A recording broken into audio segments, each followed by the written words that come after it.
in a room where we have a packet of materials and, begin by thumbing through last year's report, which I sent to you all last night just so you could do like I'm doing, which is have it up on the screen because it's really where we should start. But today we have a star speaker, Assemblywoman Amy Pollin, and I think we could just turn over the floor to you. Can you all hear me now? Good. We've gotten so good at this technology. Good morning. Thank you so much for allowing me to speak. It's hard for me to believe that.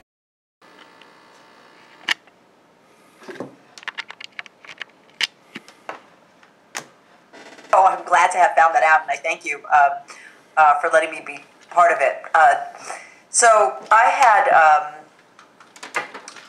We've been working closely with Paul Wolf and have developed where we have common agreement, some bills, which you have before you. We were hoping to have numbers by today, but the legislature is kind of slow at giving us numbers, but they have been submitted for numbers. One of them is an amended bill, and one of them is a new bill that you wouldn't have or have seen other than through the email that I sent to Shoshana.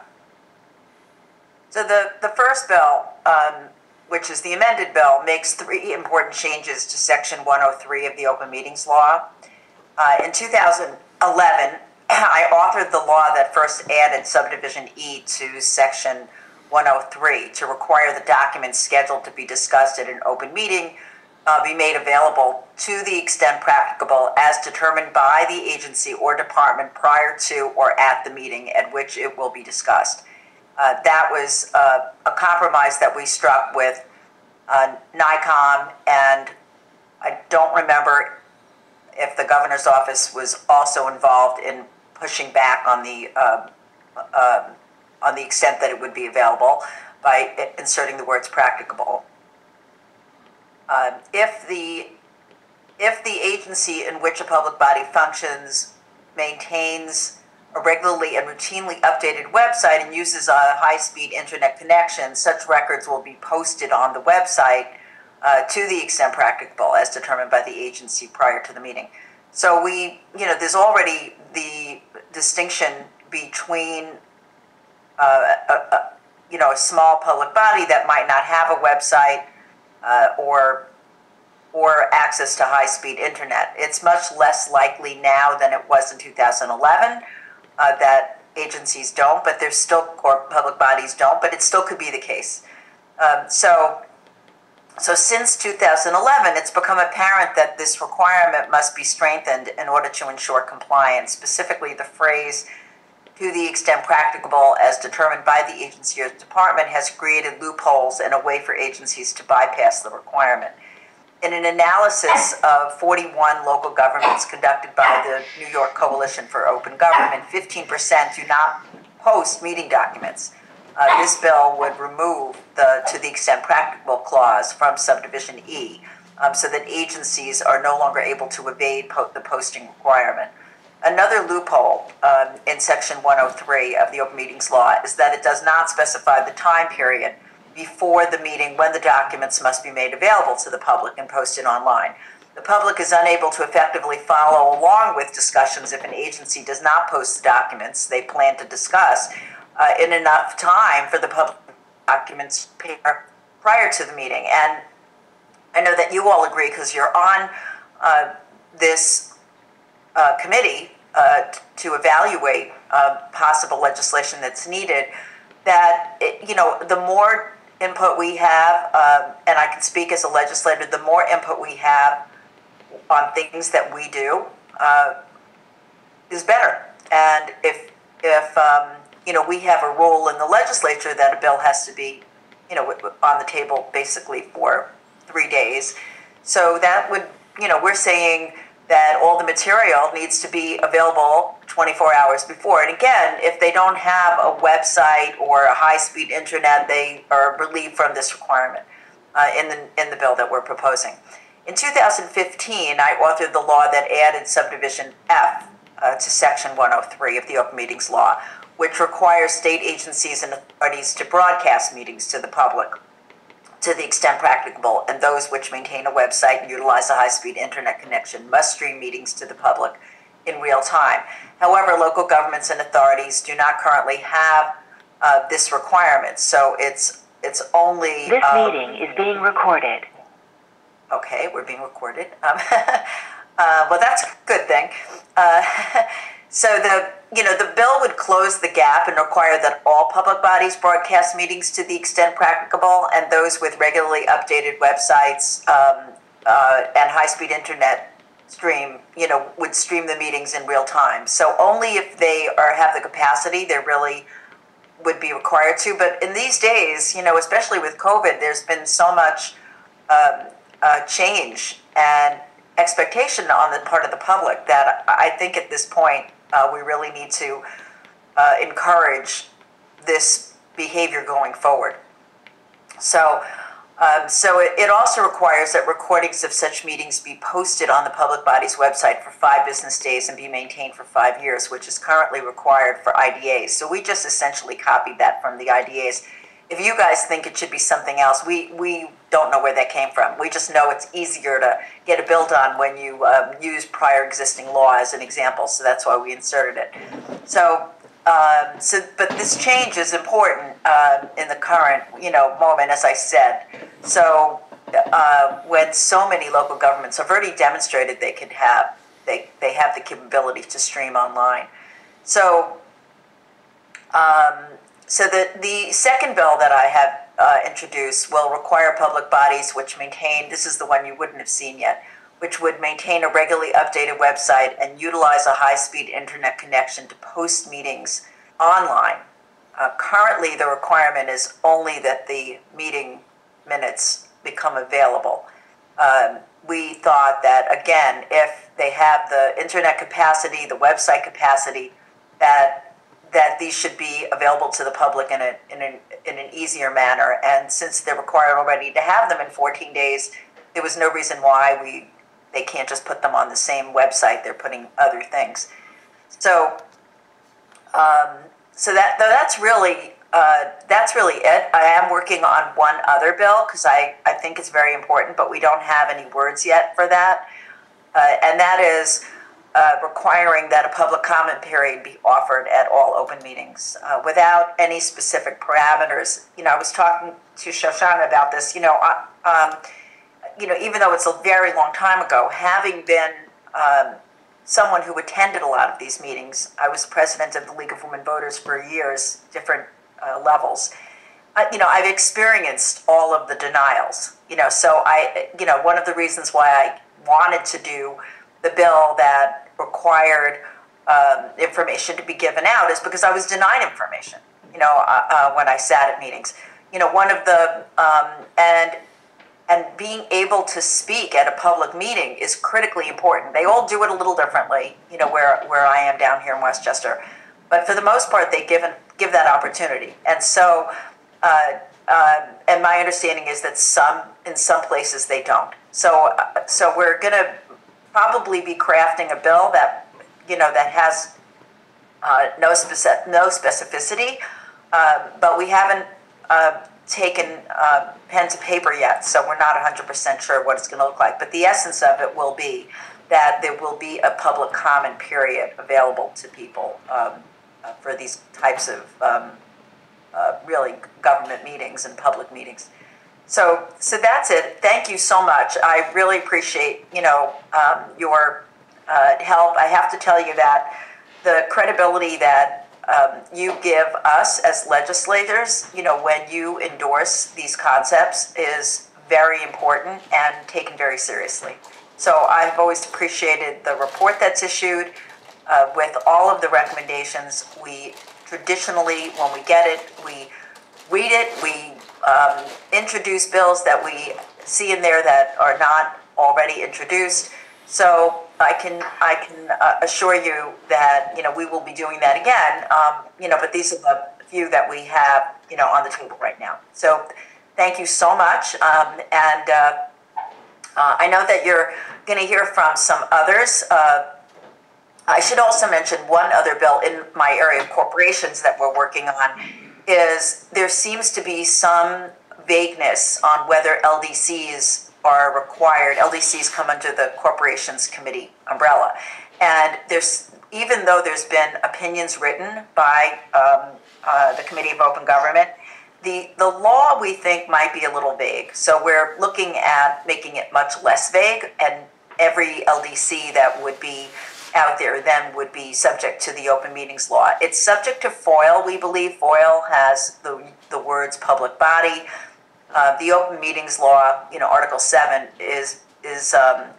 ties it to the general construction law, which is weird. So we're looking at making that shift. And I know you're going to hear from some other people that I've spoken to.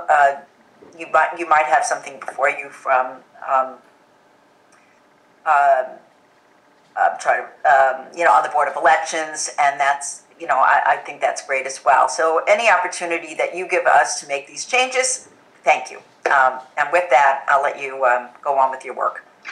Before you go, we'll put all of these issues for our discussion when we get to the annual report in just a few minutes. But does anyone have questions of the Assemblywoman?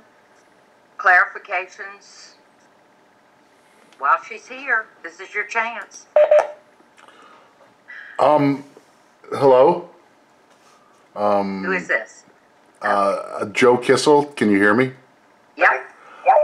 Hi, thank you so much for this. This is so needed. This is the most critical thing right now, I think, in open government. But, the thing that confuses me is why in 2020 do local governments that have budgets in the millions and millions, why are they being allowed to get off the hook on having a website and things of that nature that only help the residents of the municipality? Why is that open to discussion? Well, I guess to some degree, look, the law does say within budget, the current law, that's what we would be hoping to take out, that if there's a budget restriction, they're allowed not to do these things, right? That, it's about enforcement, and the question is, there's a lot of things that, and it's also by complaint. So if specific residents would complain that, oh, you really do have an enormous budget, you should be doing this, and you're not, then maybe there would be an action taken. I'm trying to think. I don't even know who would take the action. Honestly, that's something that you guys might want to look at. But it has to rise to that level. And it isn't, because maybe people don't even know that the law exists like this. It's you have to be relatively sophisticated to look at the law and say, oh, my town has $1 million budget for X, and yet they don't do this, and they should, but the law gives them an out. So, we've talked about amending that as well, and require all, but I think that what I have, honestly, I tried to craft things that I thought I could pass more easily, and that would also take us in a good direction. But I agree. Everybody should be making their government accessible to everybody. Yeah, I would think that maybe that would be something that the state would, want to encourage among, the counties and whatnot. It also seems like it would be a good coalition study to do, which, ones don't have it at this point. It might be illuminating. Well, thank you. Thank you. Any other questions for the Assemblywoman? Comments? Well, we thank you, and we will put all, I guess there are 4 items here, on for discussion later in the meeting. And when we get a bill numbers, we will provide them to you. Terrific. Okay. Thank you. Thank you very much for coming. The next thing on our agenda is the meeting minutes from the last meeting. I want to apologize because we actually failed to put our meeting materials online prior to this meeting, and we'll do better going forward. Within the last hour, we received a set of minutes from our executive director, and we should discuss them. I will have to say I am not a believer in detailed minutes with every back and forth, but I'd like to see fuller minutes than the draft which we just received. For example, under report on staff activities, I'd like to have something more than the executive director provided an update. I'd like to have what did you report, and what are the modernization projects that had occurred since our previous meeting. So I would suggest that we not vote on these now, and that we ask our staff to expand on the draft minutes. And again, I apologize that members of the public don't have a copy of this. I just got it in the last hour. Franklin, Stephen, I think that where it becomes important is where Paul Wolf says, ask the committee to consider 6 items, and there aren't 6 items that are listed, not going in detail, but at least doing it. I have to commend doing this way. It's absolutely legal, but as an old-time 150-year-old family company, our corporate minutes are a history of our community, and I don't recommend us doing it that way, but it was fun to see this. So we'll defer this till we have another draft, and next month or at our next meeting, these will be posted for discussion. The next item we have is Executive Director's report on recent activities of staff. Shoshana? Hello. I reported on our activities, about a month ago. Those numbers were current through August. I can give you the numbers as current through September now. And then the numbers through our reporting year, which will be through the end of October, will be those that appear in the annual report as the November through October annual reporting that has been historically done in the report. So, can you give us the numbers through today? Yes, not today, but I can give you the numbers through September. Through September. The total phone inquiries responded to between January and September 2020 are 1,247. Total email inquiries and requests for informal opinions responded to between January and 2020 include 1,337. We began logging appeals that we've reviewed and received. By statute, we receive those and review them for issues, and then now we started logging them in March. Before that, those weren't logged, but now we know who's sending us these appeals. And those numbers are 2,463 received just since March. And formal advisory opinions issued in response to requests, 37. But remembering, of course, that 1,337 informal advisory opinions were issued. Presentations and training events completed in response to requests were 11. I'm pleased to report that as of next month, we're hoping to begin a series of monthly webinars that will be available and posted on the website for anyone to access. We are working on with our communications group and the web team to make that series start to happen. It'll be about an hour and a half in duration, and they'll start relatively soon. I think as soon as we finalize the annual report, we can begin working on those and having those. So that's my report.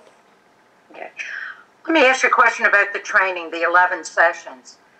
That's since January? Yes. How many since March, and how many in the last month since we last met?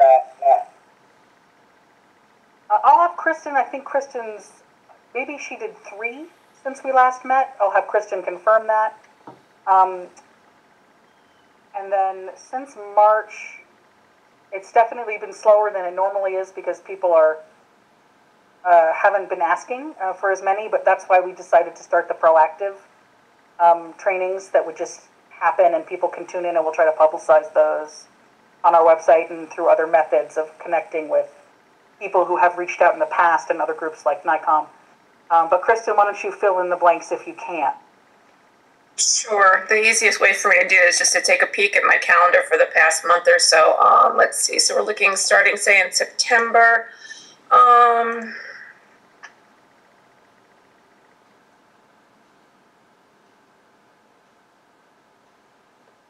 Sorry, I don't have a list. I just have them on my calendar off the top of my head. Let's see. I did 2 NICOM trainings. I did, one foil NICOM training, 1 OML NICOM training at the end of September. I did a program for the New York State Association of Counties at the end of September. Let's see. Go ahead. No, I'm glad that we're back up and running. I know we used to do on average 1 or 2 a week, and so I was just curious whether the 11 were all bunched back in January or February, but you're saying they're not. I wouldn't say we did 1 or 2 a week on a regular basis. We did 1 or 2 a week during our busy season, which is fall and spring. Otherwise, it was a little more sporadic. I'm not saying it wasn't sporadic. I think I took my numbers from the from our last annual report. Shoshana, this is Stephen. On the webinars, once they're done and posted, I tend to be a reader rather than a viewer, so it'd be really nice if you could run through and put some time points for people to look through so that they could get to a place in a past webinar to find relevant information. Okay, thank you. It seems like a good idea. There probably will be slide decks associated with them as well, so we might be able to put time numbers on which slide and that kind of thing, if that works.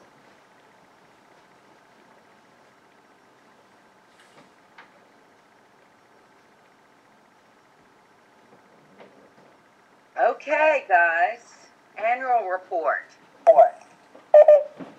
This is the meat of what we do.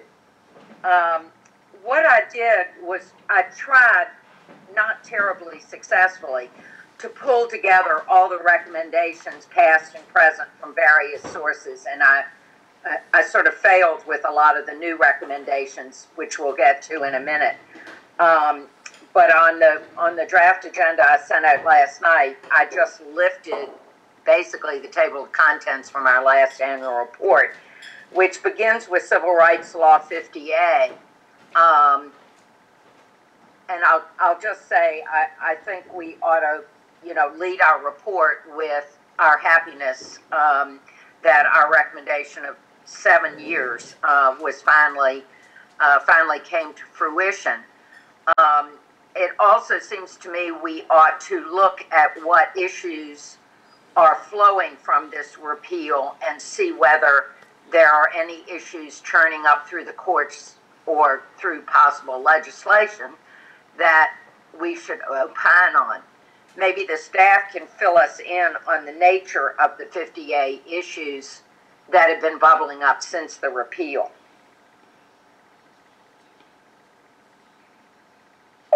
Sure. If you'd like me to take the time to do that this moment, I can try to do that by referring to the draft that we have created on that issue. As you know, we discussed this particular piece last time we met, and so this is part of the report that's already been worked on. Give me a minute and I will try to... If you could just briefly spot for us what the issues are. Yeah, I'm going to do that, but I'll make reference to the specifics that I have in the report that I've created. This is the draft report? Yep, the draft, that's correct. So what we did was, of course, talk about the fact that the FOIL was amended in connection with the repeal of 50A. I mean, 50A was repealed, that's true. But what actually happened was that the FOIL was amended, and that's really very relevant for us. So I've gone through the amendments to FOIL. And then the three issues that we've seen come up that seem to be the first issues that we've seen arise. Former employees, we did an opinion on this, on whether former employees were covered by the new amendments. So that's one thing that we discussed.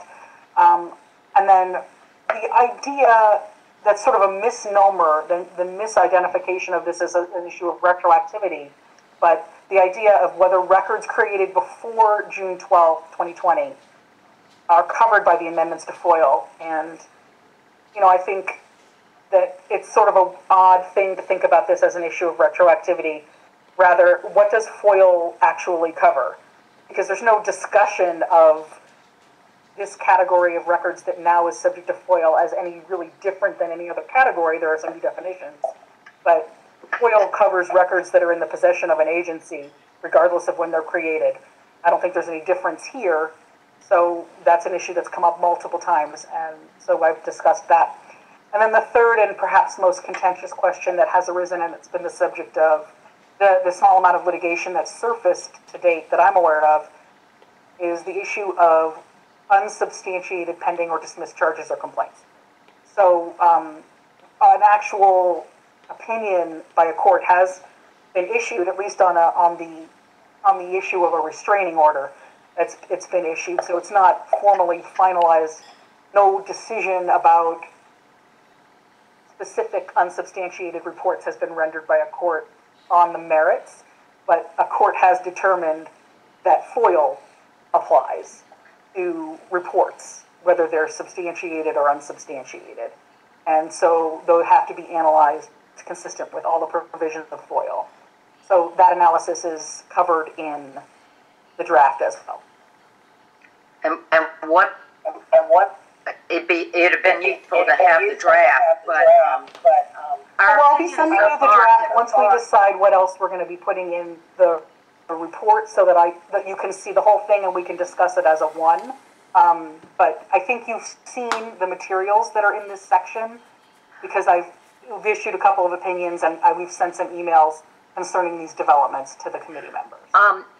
The opinions that I've seen, or that you've circulated and I've seen in the press, have related to the current law, and I guess I have a question of whether any of these issues could be or should be resolved by additional legislation. Well, I certainly think we should see what the court says on the merits of a challenge. It's up to you guys. It's up to the members whether we, make a recommendation to make alterations to this very new statute. It's obviously very new, and, if the committee decides that there are recommendations to be made, then, that's what we'll write. But at this point, I feel like we haven't had a lot of opportunity to really analyze what this law is going to result in, because we've only had it, on the books for less than, for about 6 months. Well, why don't we wait until we see the writing, and we can discuss that at our next meeting. Yes, obviously it's a committee's decision. I didn't know whether there were any proposals to address any of these. Not in what I've written, but it will tee it off for the next time we talk. Yeah, let's see whether there are any legislative proposals to amend this new law already percolating that we should render an opinion on. Okay. Proactive disclosure. We had a very short section on this in our last report, but I would suggest that the Assemblywoman's 4 suggestions fall under this? And do we want to include them? Do we want the staff to write them up and have discussions about them after we've seen the written draft? What do you all think? Franklin, this is Dave. Can you hear me? Okay. I think that proactive disclosure is an issue that the committee really should try to get out in front of. I'd be curious to hear Shoshana's views, because one of the reasons I was excited about her coming over to us was her IT experience. And I think that the COVID crisis has probably created a lot of relevant information that we ought to assimilate in terms of how state and local agencies are dealing with communicating using the new technology. And I think that the proposed legislation addresses some significant issues. But I just wonder if this isn't a time to try to get our arms around like what can be done cost effectively to make greater use of technology in promoting transparency. And it relates both with proactive disclosure, just getting things online, but also open meetings issues about use of Zoom and some of the things that are touched on. And it just seems to me it warrants a comprehensive look. And I don't know if we should just in this report advocate that the legislature dive in, but I also would like to ask our staff to think about how we might do some fact-finding or development of proposals proactively, the way that the Assembly, to take to the Assembly, based on, the experience from the last 8 months of the COVID crisis, and potentially looking at what other states are doing. Because I really think this is an opportunity. I know the courts are doing it, at least the federal courts, that there's so much happening now by Zoom and video and telephone conference that would never have happened in the past, that I don't think they'll go back to the old way of doing things. And as I say, I don't know that I have specific recommendations, but it just seems like the time is really ripe, and that this is the organization that should be thinking about those issues.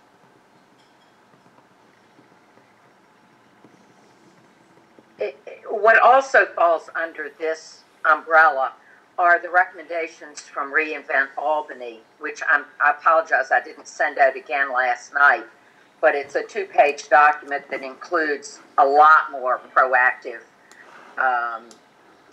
recommendations, including the MTA, including open government, FOIL,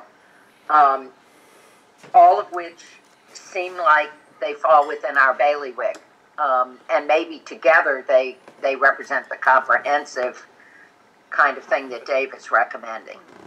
And that, I'm glad you brought that up, because I read through those again last night, and I think several of them are good ideas. I think there's several I'm not sure I would agree with, even as an open government advocate. I think there are countervailing considerations, but I think that's exactly the sort of issue that we should, as a committee, we should be grappling with and thinking through.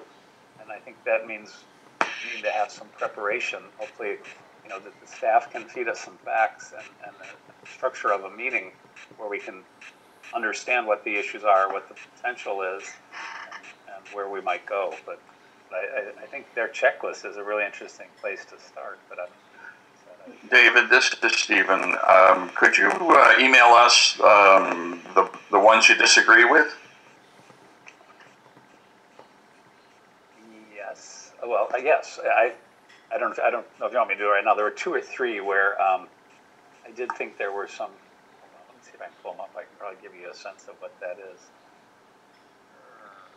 When did you send those?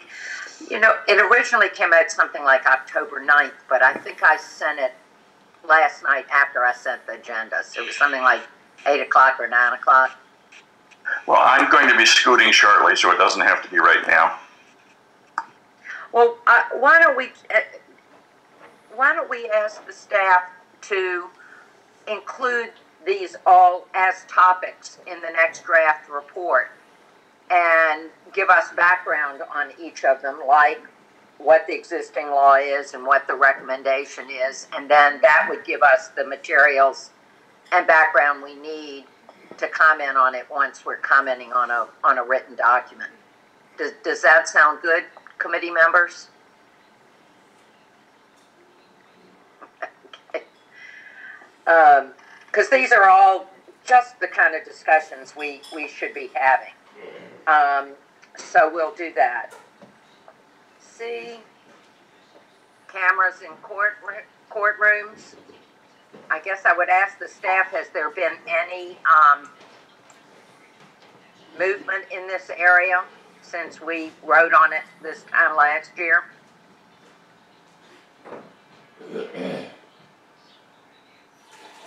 Yes? I don't believe so, no. I think Okay, well, let's double check that, and are we generally in agreement that we would? Can I just say that this is Dave again, that this is another area where I think we could do some spade work, see what's going on in other courts, like the federal courts, for example. They don't have cameras in the courtroom for the most part, just as New York does not. But they are doing a lot of innovative things now with both Zoom technology and conference calling, posting conference call numbers on the docket and things like that. And I think that's another area where we could make some recommendations to the judiciary about improving transparency in the court system in ways that really dramatically make it easier for public and journalists and others to know what's going on. Again, So let's check on the status of the bill that we referred to in our 2019 report and see whether COVID has brought about any changes in this area. If not with cameras, with video, with any other. Clear, I think there's a really different issue between advancing cameras in the courtroom, as to which a lot of people have objections, and the use of video technology and other technology for how the court does its business. There's two different issues. This is Stephen. Thank you all. I'll come back if I finish in time. Bye.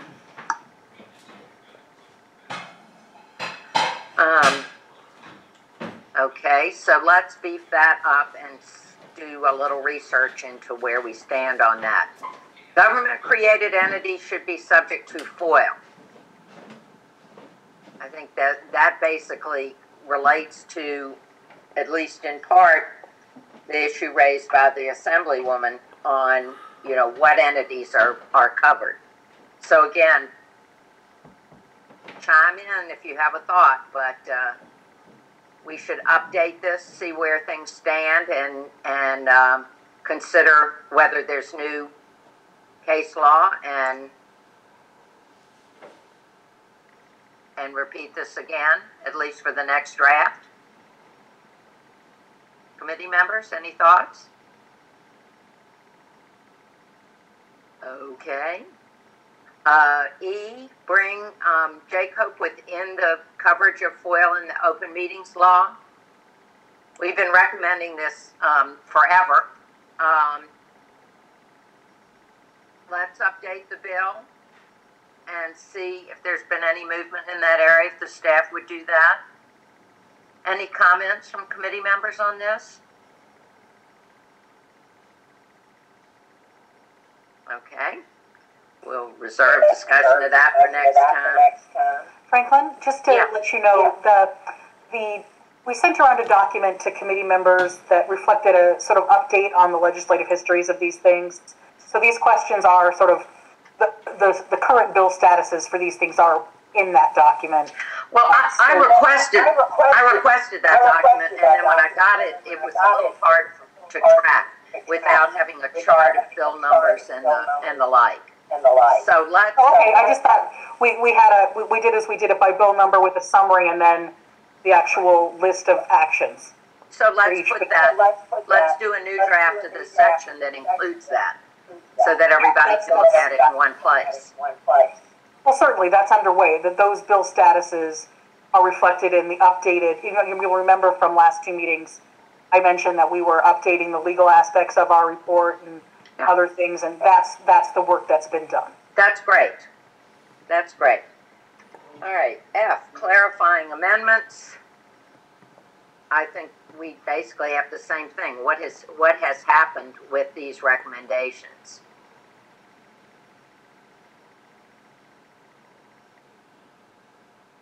To see whether we want to, you know, whether we want to make the same recommendation we did last time. So it's basically the same. I guess we've got the same question for, did I skip something? G, clarifying 50B to protect the privacy of victims of sex offenses. Let's just see if there's an update on that. Stop me if committee members or staff if you have any comments. It's easier to respond to updated text and have a chance to read it ahead of time and think about it than it is to have the discussion like this. Disclose or withhold E911 records pursuant to FOIL. Again, let's see if there's any update in this area, and then we can decide whether we include it again. Yeah, Franklin, what I was hoping for from this meeting, and perhaps it wasn't clear, so I'll try to clarify, is that we're definitely going to, where the committee has before supported a proposal, and not much has changed with respect to the underlying materials. The question will be whether we want to continue to support it or, you know, abandon it for some reason that, you know, is best known to committee members. And then any additional materials that we may wish to add to the report. And when we have, that was what I was hoping we would get out of this meeting, then we can draft it up as you've suggested that we do. And we'll circulate it in relatively short order. Then we can meet again and react, as you say, to the text, having had an opportunity as a group to discuss what might be in the report.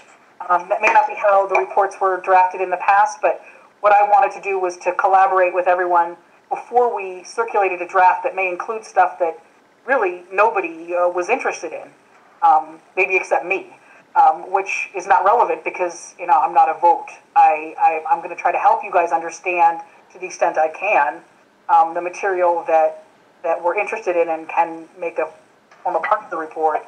But I was hoping that we would have a conversation where the members could all decide sort of collectively what made sense to add, and if anything stuck out as needing to be withdrawn. And then I could create a document that everyone could react to. Well, I couldn't agree with you more. And if you look at the agenda, that's exactly what we're working our way toward. But I think it's helpful to look at our recommendations, at our prior recommendations, before we consider new ones, because there is in fact some overlap between the two. And we have. I agree. I just meant to the extent that we're trying to decide whether to re-up our previous recommendations, and that there's any kind of confusion about what the status is of these things. I was hoping that we'll definitely be able to clarify all of that, and that's my goal, I guess, as well as yours. Just trying to make sure that we get to the new stuff as well. That's exactly my goal. The last two items were amending FOIL to create a presumption of access to records of the state legislature and dealing with lawsuits by commercial entities to block disclosure. So that recaps our old issues. The staff is going to provide us with updates on all those. And then once we've got writing, we can decide whether we want to jettison them or keep them or modify them.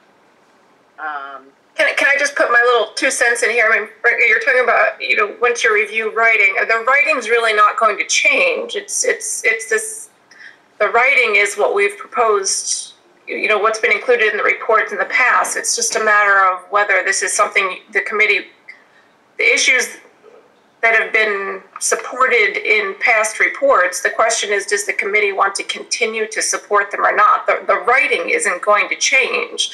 So to that extent, you have the writing in front of you because you have past reports in front of you. And the question is, are these things you want to continue to support or not?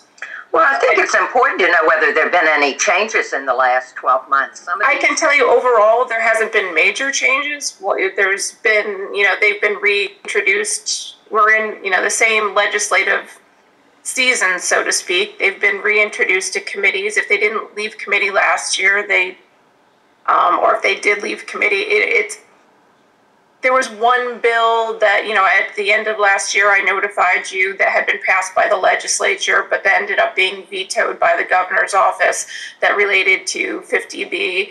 So, yeah. All of this information was, was shared with everyone. I just think, I'm not sure what waiting for a draft. I think Shoshana's, goal was before sharing, a draft was to get everyone's input, which hadn't been done in the past. In the past, the executive director drafted something and then sent it around for everyone to look at. And our goal was to sort of flip that a little bit and to get input first before we prepare the draft. I don't know if everybody has asked for and wanted. And I would like, I guess I'm hoping that maybe we can accomplish that today. I just don't think there's any downside to keeping all these items in the report with changes where they're appropriate. Maybe they're none, or maybe there's the significant one that you just pointed to where the governor vetoed it. And then we can decide whether we've changed our mind or whether something has changed. There's just, I think, no downside to leaving them in the report. Most of them are about a half page apiece.